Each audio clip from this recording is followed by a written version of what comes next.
If you're listening to this the week it airs, we're heading into Thanksgiving. And while this is a season of gratitude, I want to share something that will help you step into gratitude as a lifestyle, not just a holiday activity.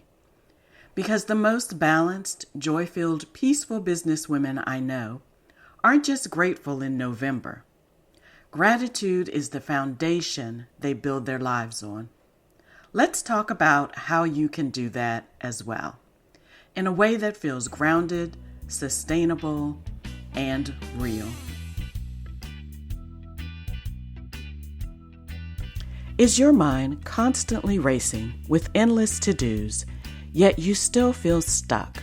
Are you feeling guilty when you unplug? Or are you exhausted from hustling nonstop?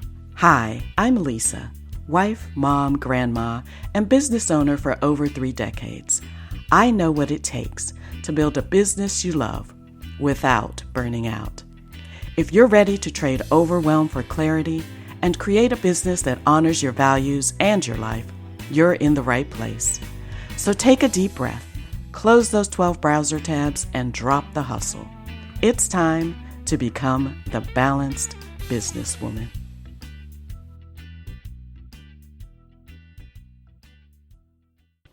Before we get into today's episode, I want to personally invite you to a very special free 60-minute virtual workshop I'm hosting on Wednesday, December 3rd at 12 p.m. Eastern.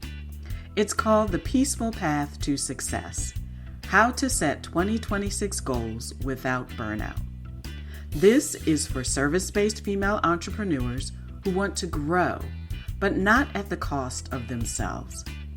In this interactive workshop, I'm going to help you get clear on what you actually want in 2026, create goals that honor your balance and boundaries, and walk away with your first aligned goal, plus a peaceful path that supports it. So if you're ready to set goals differently for next year, with peace instead of pressure, make sure you save your seat. The link to register is bit.ly/peacefulpath2026, and I'll include that in the show notes for you as well. I can't wait to spend this time with you. All right, let's get into today's episode.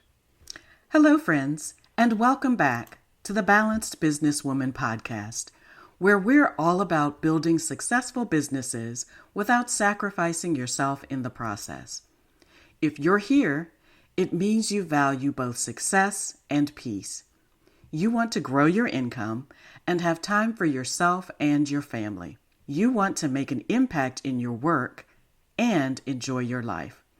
And today's conversation is one of the keys to living that balanced life: gratitude. In just a couple of days, well, actually tomorrow, because today's Wednesday when this is dropping, many of us in the U.S. will be celebrating Thanksgiving. Traditionally, that means family around the table, food made with love, football and parades, laughter, stories, and connection. But for many, every year looks a little different. Families shift, seasons change, traditions evolve. Sometimes it's joyful, and sometimes it's a bit tender. But one thing remains the same. Thanksgiving has always been a day that reminds us to pause and give thanks, to acknowledge what is good, to take inventory of our blessings, to soften our hearts and remember what matters most. But what if we don't wait for a holiday to do that? When I talk about being a balanced businesswoman, I'm talking about a woman who leads herself with intention, a woman whose identity is grounded, not reactive to her schedule, her revenue, or her to-do list. And one of the strongest grounding practices you can have is daily gratitude. Not to be cliche, not because it's trendy, but because gratitude changes the way you show up. When you're grateful, you move through your day differently. You listen better, you give more generously, you hold fewer grudges, You release the pressure to earn your rest. You notice the joy that's already here. Gratitude is the gateway to peace. So, why does gratitude matter? There's some real tangible benefits when gratitude becomes a lifestyle. Number one, gratitude improves your attitude. It's much harder to feel overwhelmed, resentful, or rushed when your mind is anchored in the good. You literally feel happier. Your thoughts soften. Your heart expands. Number two, gratitude strengthens your relationships. A simple thank you can change the energy in a room. It says, I see you. I appreciate you. You matter. You'd be amazed how many business opportunities, referrals, reconnections, and healing moments come from simply expressing appreciation. Number three, gratitude improves your physical and mental health. Studies show people who practice gratitude sleep better, experience less stress, have stronger immune systems, and recover from challenges faster. Gratitude literally heals you from the inside out. So let's pause for a moment. If you're not driving, place your hand gently over your heart and take a slow, deep breath in through your nose. Hold it for a bit and release it out through your mouth. And as you continue with this deep breathing, answer this question. What is one thing you are grateful for right now, here in this moment? Beautiful.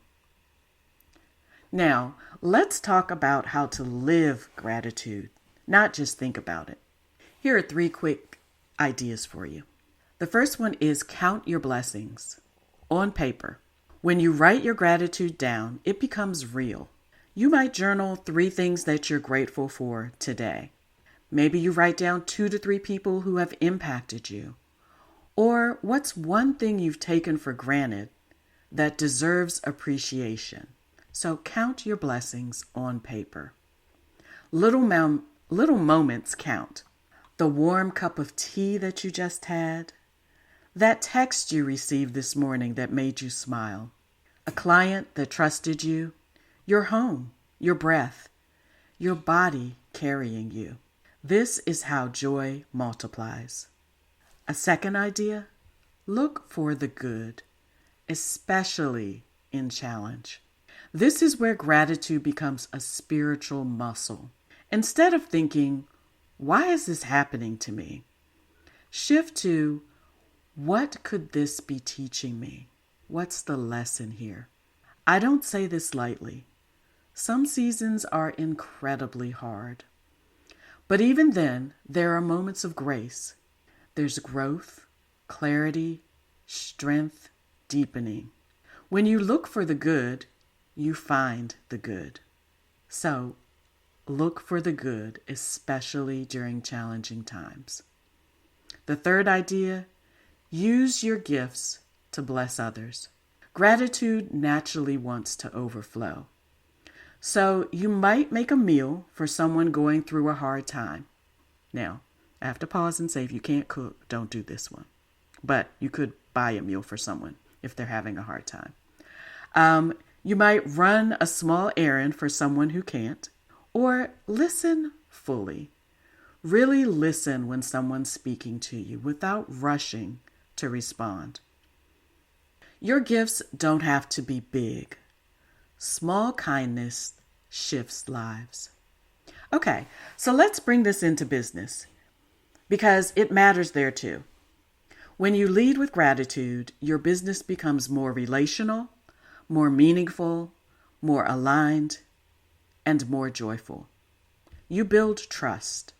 You build community. You build connection. And connection is what grows businesses sustainably. Gratitude is a strategy, but more importantly, it's a way of being. So as we move into Thanksgiving tomorrow, I want to say thank you. Thank you for being here. Thank you for listening. Thank you for choosing to build a business that honors your life, not replaces it. If you're my client, thank you for trusting me. If you share this podcast, thank you for expanding the ripple. If you're just beginning your journey of reclaiming your peace, I'm cheering for you. From my home to yours, may this holiday be peaceful, warm, and full of love. Until next week, be blessed. Hey ladies, I hope today's episode inspired you and gave you the boost you needed. If so, please share it with a friend. Hit follow and take 30 seconds to leave me a review. Your reviews mean the world to me. They encourage me, and they help more women find this show. It lights me up knowing this podcast is helping you to find more balance and joy. Until next week, remember, your business should fit your life, not the other way around. Have a wonderful day on purpose.